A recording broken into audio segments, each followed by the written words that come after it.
সুপ্রিয় দর্শক, ইসরায়েলের অতীত, বর্তমান এবং ভবিষ্যৎ এই তৃতীয় পর্বে বনি ইসরায়েলের ইহুদি জাতি রাষ্ট্র গঠন করতে পেরেছিল কিনা এবং বর্তমানেই বা তাদের কী পরিকল্পনা তার সংক্ষিপ্ত আলোচনা তুলে ধরব ইনশাআল্লাহ। আমরা দ্বিতীয় পর্বে জেনেছিলাম থিওডর হাইজের নামে বনি ইসরায়েলের ইহুদি একজন ব্যবসায়ী ফিলিস্তিনকে নিজেদের দখলে আনার লক্ষ্যে 1897 সালে জিওনিজম আন্দোলন শুরু করে, যা ফিলিস্তিনে বসতি স্থাপনে বনি ইসরায়েলের ইহুদিদেরকে আবারও নতুন করে স্বপ্ন দেখাতে থাকে। এই আন্দোলনকে যারা সমর্থন করে তাদেরকে জিওনিস্ট বলে। 19বিংশ শতাব্দীতে অর্থাৎ 1800 সালের পর ইহুদিরা শিক্ষা এবং অর্থে সমৃদ্ধি অর্জনের সাথে সাথে নিজ বংশীয় পরিচয় গোপন রেখে ইউরোপে বসবাস করতে থাকে।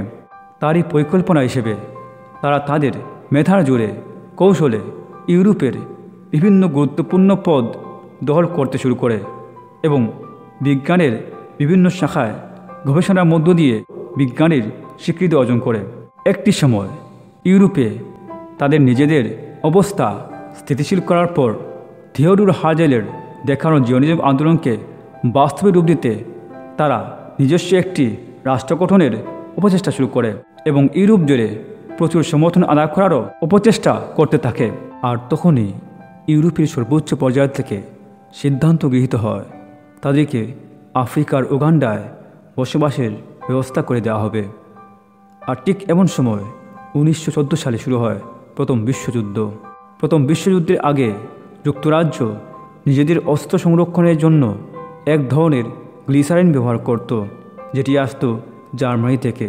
কিন্তু প্রথম বিশ্বযুদ্ধে জার্মানি যুক্তরাজ্যের বিপক্ষে অবস্থান নেয় যুক্তরাজ্যকে গ্লিসারিন সরবরাহ বন্ধ করে দেয়।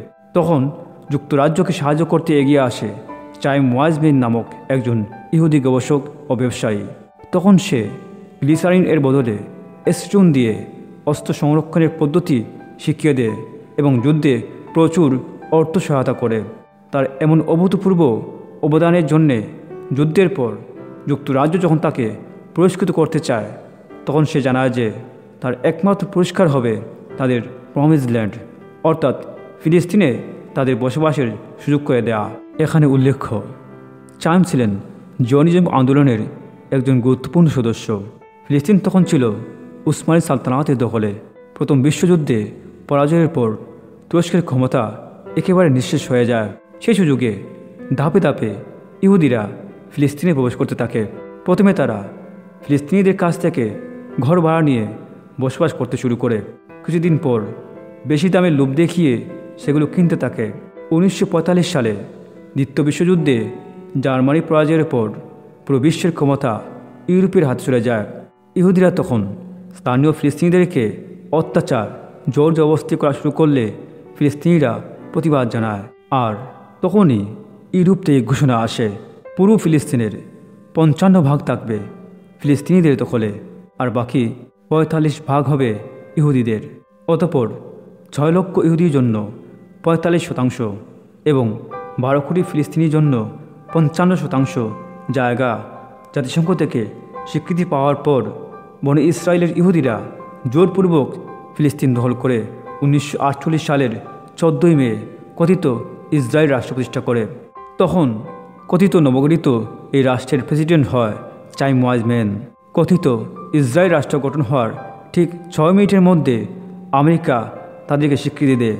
আর এভাবেই যুক্তরাজ্য এবং যুক্তরাষ্ট্রের প্রত্যক্ষ মদদে ইয়াকুব বা ইসরায়েল আলাইহিস সালামের সাথে সিরিয়া থেকে ফিলিস্তিনে আসা ওনার পুত্র ইয়াহুদার অভিশপ্ত বংশধররা যাযাবর থেকে আজ ফিলিস্তিনকে ধ্বংসকারী দানবে পরিণত হয়েছে, যে ধ্বংসলীলা এখনও 2025 সাল অবধি চালিয়ে যাচ্ছে।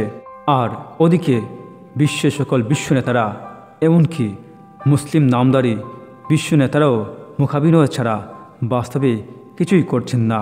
ওনারা সব কিছু শুনেও শুনছেন না, সব কিছু দেখেও দেখছেন না। কিন্তু কেন? এবং তাদের ও বনি ইসরায়েলদের অদূর ভবিষ্যৎই বা কী, সে উত্তর জানতে চোখ রাখুন ইসরায়েল জাতির অতীত, বর্তমান এবং ভবিষ্যৎ সর্বশেষ 4র্থ পর্বে ইনশাআল্লাহ।